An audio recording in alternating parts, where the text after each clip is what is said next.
How to make ChatGPT text undetectable. If you're looking to use ChatGPT to do your assignment presentations or any of your projects and you don't want to make it sound like AI, here's what we can do. We'll just follow these steps. I'll show you guys in this video.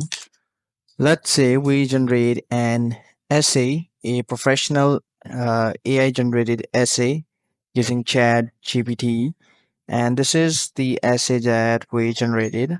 And now we want to make it sound like human. For that, I can copy this text and I can go to a AI humanizer website. For example, here I can head over to Quillbot AI humanizer.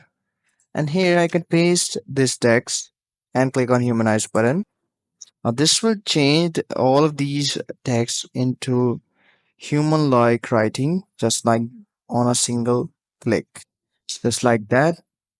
That's how you can go and do it for yourself. I hope you found this video helpful. I'll see you guys in the next video.